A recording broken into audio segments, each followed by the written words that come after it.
اللہ سے ہر وقت خیر کی طلب کرنی چاہیے۔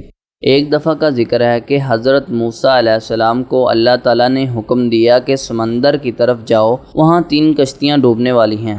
حضرت موسیٰ علیہ السلام فوری حکم الہی کی تکمیل کرتے ہوئے سمندر کی جانب چل دیے۔ ساحل پرسکون تھا۔ بہت دور سے ایک کشتی آتی ہوئی دکھائی دی جو آہستہ آہستہ ساحل کی طرف بڑھ رہی تھی۔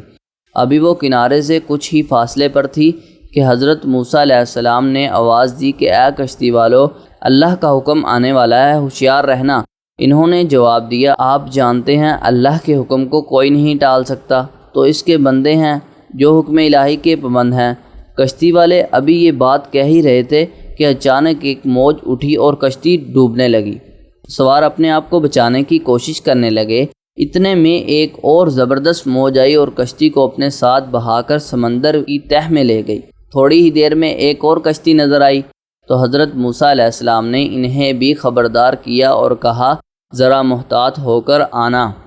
انہوں نے بھی پہلے والوں کی طرح جواب دیا کہ جو کچھ ہونا ہے وہ ہو کر ہی رہے گا، اور کشتی کو کنارے کی طرف لاتے رہے، یہاں تک کہ ساحل کے قریب آتے آتے یہ کشتی بھی ڈوب گئی۔ حضرت موسیٰ علیہ السلام اللہ کی حکمت کے بارے میں سوچوں میں گم تھے کہ انہیں ایک تیسری کشتی آتی ہوئی دکھائی دی۔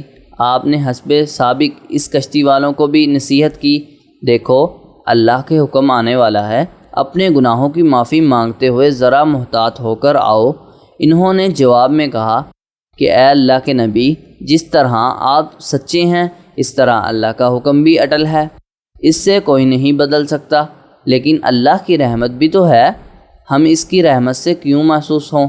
لہذا ہم اللہ کی رحمت پر بھروسہ کر کے آ رہے ہیں، اور وہ اپنی رحمت کے صدقے میں ہمیں ضرور و امن و سلامتی کے ساتھ کنارے پر پہنچا دے گا۔ کشتی والوں کا یہ جواب سن کر حضرت موسیٰ علیہ السلام خاموش ہو گئے۔ جب کشتی باحفاظت کنارے آ لگی تو اللہ کے پیغمبر سوچنے لگے کہ اللہ نے 3 کشتیاں ڈوبنے کا فرمایا تھا، 2 ڈوب گئی لیکن تیسری سلامتی کے ساتھ کنارے آ لگی، یہ کیسے بچ گئی؟ ارشاد باری تعالیٰ ہوا کہ اے موسیٰ، آپ نے سنا نہیں کہ تیسری کشتی والوں نے کیا کہا؟ انہوں نے میرے حکم کو تسلیم کیا تھا، میری رحمت کو آواز دی تھی اور اس پر پورا توکل اور بھروسہ بھی کیا تھا۔ یہ کشتی میری رحمت کے توفیل بچ گئی، کیونکہ جو بھی میری رحمت کے دروازے پر آ کر صدقہ دیتا ہے میں اسے نا امید نہیں کرتا۔ حدیث میں آتا ہے کہ جب اللہ تعالیٰ نے مخلوقات کو پیدا فرمایا تو عرش پر لکھ دیا، میری رحمت میرا غضب پر غالب ہے۔